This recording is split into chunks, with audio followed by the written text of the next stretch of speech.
नमस्कार, मी रियान द रियाज किचन मराठीमध्ये तुमचं पुन्हा एकदा मनापासून स्वागत आहे.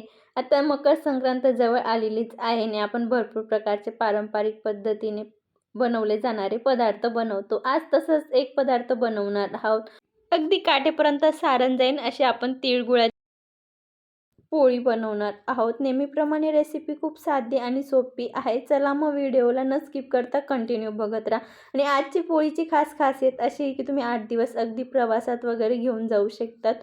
सर्वप्रथम मी त्या ताटामध्ये 1 वाटी पीठ घेतलेलं आहे. याच्याने अगदी 7 ते 8 पोळी होणार एवढं पीठ घेतलेलं आहे. त्याच्यामध्ये मी 2 चमचे चणा डाळ पीठ घेतलेलं आहे आणि 2 चमचे साजूक तूप ॲड केलेलं आहे. आता आपल्याला सर्व व्यवस्थित मिक्स करून घ्यायचे, अगदी हाताने चोळून घ्यायचे.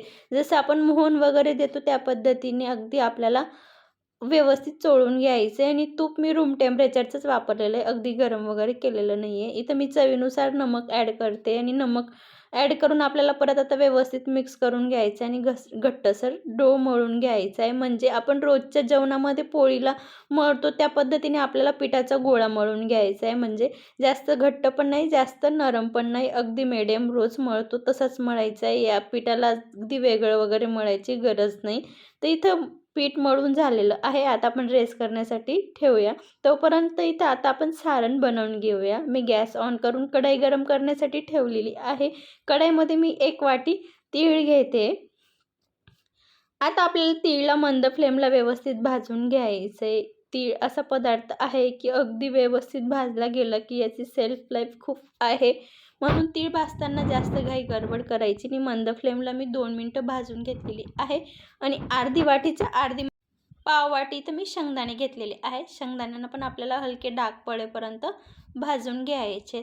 आजच्या रेसिपीमध्ये आपण जराही शेंगदाण्यांचे साल वगैरे काढणार नाही आहोत. त्यासाठी फक्त आपल्याला शेंगदाण्यांना डाग पडेल तोपर्यंत भाजून घ्यायचे. यांच्यामधलं कच्चापणा जाईपर्यंत मी शेंगदाण्यांना पण मंद फ्लेमला भाजून घेतलेलं आहे. बघू शकता तुम्ही व्हिडिओमध्ये दाखवल्याप्रमाणे हलकेसे डाग पडलेले आहेत. आता शेंगदाण्यांना पण आपण एका प्लेटमध्ये काढून घेऊया. आणि आजची पोळीला खूप टेस्टी आणि परफेक्ट बनवण्यासाठी इथं मी एक पदार्थ वापरणार आहे. तो पदार्थ म्हणजे चणा डाळ पीठ. इथं मी 2 टेबलस्पून चणा डाळ पीठ घेतलेलं आहे. आपल्याला चणा डाळ पीठला पण लो टू मिडियम फ्लेमला भाजून घ्यायचं आहे. कढई जास्तच गरम झालेली आहे म्हणून मी गॅसची फ्लेम बंद करून भाजते. अगदी आपल्याला लालसर होईपर्यंत भाजायचं आहे, याच्यातला उग्र आवाज जाईपर्यंत. बघू शकतात हलका कलर चेंज झालेला आहे आणि इतपत आपल्याला भाजायचं आहे. मी इथे एका मिक्सरच्या भांड्यात 2 टेबलस्पून बडीशोप, 2 वेलची आणि थोडं जायफळ मिक्सरला पावडर बनवून घेतलेलं आहे.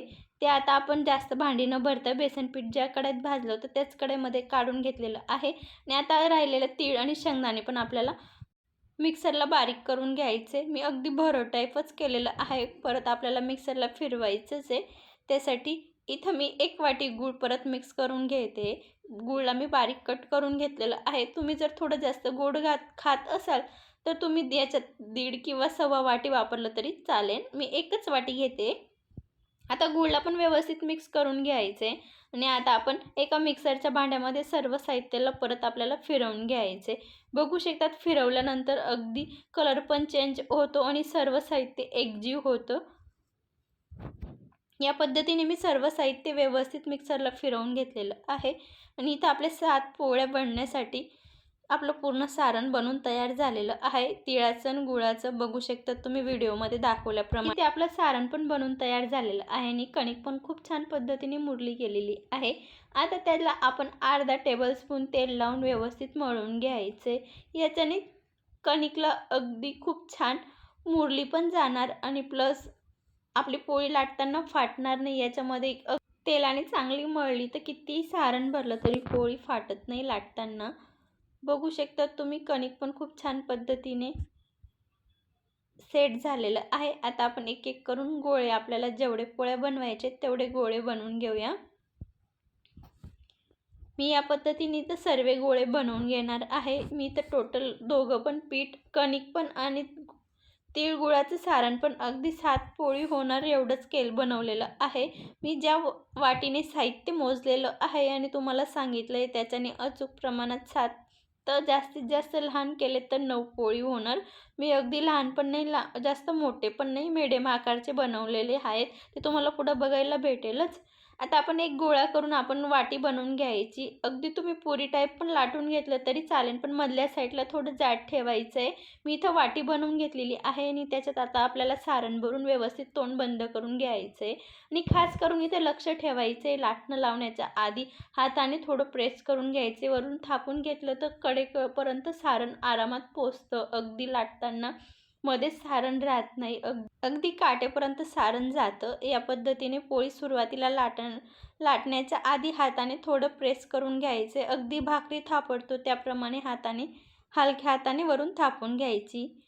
मी आता थोडं पीठ लावून अगदी व्यवस्थित लाटून घेते आणि बघू शकता तुम्ही एकदम काठोकाठ सारण पण जाते, वरून दिसतं पण आहे आणि लाटायला पण खूप इझी लाटली जाते, जराही फाटत वगैरे नाही आहे. याच्यात मी जराही मैद्याचा वापर वगैरे केलेला नाही कणिक मळताना, तरीसुद्धा बघू शकतात किती छान पद्धतीने लाटली गेलेली आहे आपली पोळी. आता आपण शेकून घेऊया. फक्त लाटताना खास करून लाटण्याच्या आधी थोडंसं हाताने प्रेस करून घ्यायचे, म्हणजे याच्याने काठोकाठी सारण पोचेल. मी आता तूप लावून पोळी दोघं साईडने व्यवस्थित भाजून घेते. अगदी टम्म फुगलेली आहे आपली पोळी, बघू शकतात. आणि तिळगुळाची पोळी शेकताना होईल तर शक्यतो जास्तीत जास्त तुपाचा वापर करायचा. याच्याने पोळी हेल्दी पण होते आणि खायला खूप छान लागते. अगदी मुलं तूप वगैरे खात नाही, तर या पद्धतीने देखील तुम्ही त्यांना तूप खाऊ घालू शकतात. मी बघू शकता तिथं दुसरी पोळी पण शेकून घेतलेली आहे. असंच करून मी आता सर्व पोळी बनवून घेणार आहे. मी अगदी तुम्हाला शेवटची पोळी आता बनवते तर तुम्हाला मी ती कट पण करून दाखवते. बघू शकता तुम्ही किती कडेपर्यंत सारण गेलेलं आहे आणि आपण याच्यात बेसन पीठ वापरलेलं आहे, म्हणून अगदी खमंग लागते खायला. या पद्धतीने तिळगुळाच्या पोळ्या बनवल्या तर जराही वातड होत नाही आणि अगदी तुम्ही प्रवासामध्ये 8 दिवस आरामात घेऊन जाऊ शकता. जराही खराब वगैरे होणार नाही आणि अगदी खमंग खुसखुशीत झालेल्या आहेत आपल्या तिळगुळाच्या पोळ्या. बघू शकतात, मी तुम्हाला इथे एक तोडून पण दाखवते. जराही वातड वगैरे होत नाही. याच्यात आपण थोडं बेसन पिठाचा वापर केलेला आहे आणि अचूक पद्धतीने बनवले आहेत, म्हणून जराही वातड वगैरे होणार नाही. बघू शकतात किती काठोकाठीने किती मी सारण वगैरे भरलेलं आहे, तरी जराही लाटताना पोळी फाटलेली नाही आहे. आजची रेसिपी कशी वाटली कमेंटमध्ये नक्की सांगा. व्हिडिओ आवडला असेल तर शेअर करा. पुन्हा भेटूया अशाच एक छानशा रेसिपीसोबत. मस्त खा, स्वस्त राहा, काळजी घ्या. धन्यवाद.